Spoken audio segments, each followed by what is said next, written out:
2 เมษายนนี้สหรัฐเตรียมปรับเกณฑ์เรื่องภาษี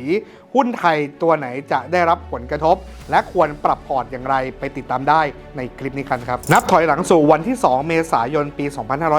2568 ท่ามกลางบรรยากาศที่ตึงเครียดของตลาดทุนทั่วโลกข่าวการประกาศก้าวของประธานาธิบดีโดนัลด์ทรัมป์แห่งสหรัฐอเมริกาที่เตรียมเก็บภาษีนำเข้ารถยนต์และรถบรรทุกขนาดเล็กที่ไม่ได้ผลิตในสหรัฐสูงถึง 25% ครับได้สร้างแรงสั่นสะเทือนในตลาดหุ้นอย่างรุนแรงดัชนี S&P 500 ร่วงทันทีครับกว่า 1% ขณะที่ตลาดหุ้นในภูมิภาคเอเชียต่างก็เปิดอยู่ในแดนลบไปตามๆกันครับสำหรับประเทศไทยแม้ไม่ได้มีการส่งออกรถยนต์สำเร็จรูปไปยังประเทศสหรัฐโดยตรงแต่ห่วงโซ่อุปทานยานยนต์ระดับโลกที่เชื่อมโยงกันอย่างซับซ้อนครับย่อมส่งผลกระทบในทางอ้อมไปยังผู้ประกอบการไทยด้วยโดยเฉพาะ SAT และ AH นะครับที่อาจได้รับผลกระทบนักวิเคราะห์ของบล.กสิกรไทยก็ประเมินว่ารายได้อาจจะลดลงราว 5% เลยครับนอกจากนี้สถานการณ์ที่น่าติดตามเมื่อสหรัฐพิจารณา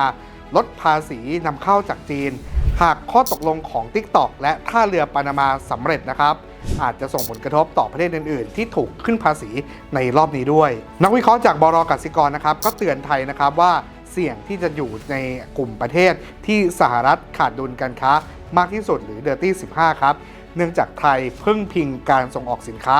สำคัญไปยังสหรัฐเป็นจำนวนมากโดยสินค้าเหล่านี้เป็นกลุ่มที่สหรัฐขาดดุลสูงครับ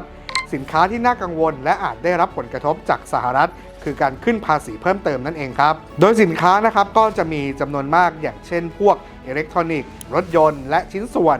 สินค้าเภสัชกรรมเหล็กอลูมิเนียมและไม้ซึ่งเป็นสินค้าส่งออกหลักของไทยไปยังสหรัฐมูลค่ากว่า 22,000 ล้านดอลลาร์สหรัฐนะครับหรือว่าคิดเป็น 40% ของยอดทั้งหมดในการส่งออกเลยทีเดียวแต่อย่างไรก็ตามนะครับนักวิเคราะห์จากบล.กสิกรก็แนะนำวิเคราะห์ว่าผลกระทบการพิจารณาเรื่องส่วนต่างภาษีระหว่างไทยกับสหรัฐและเปรียบเทียบกับคู่แข่ง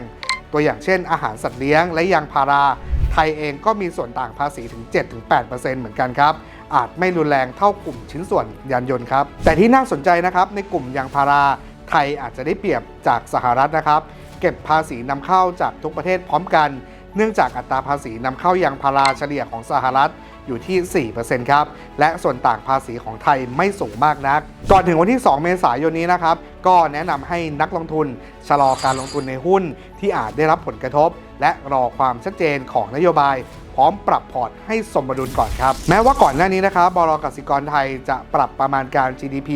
และ EPS ของตลาดหุ้นไทยไปแล้วแต่ก็ยังมีความกังวลนะครับว่าหากนักวิเคราะห์สำนักอื่นยังไม่ปรับตามอาจกดดันเซ็ตอินเด็กซ์ในช่วงต้นเดือนเมษายนนี้ศึกการค้าระลอกใหม่นี้นะครับจะส่งผลกระทบต่อตลาดหุ้นไทยมากน้อยแค่ไหนสินค้ากลุ่มใดจะได้รับผลกระทบหนักที่สุดและนักลงทุนควรปรับกลยุทธ์อย่างไรก็ต้องติดตามความเคลื่อนไหวอย่างใกล้ชิดแล้วมาอัปเดตสถานการณ์ไปพร้อมๆกันครับ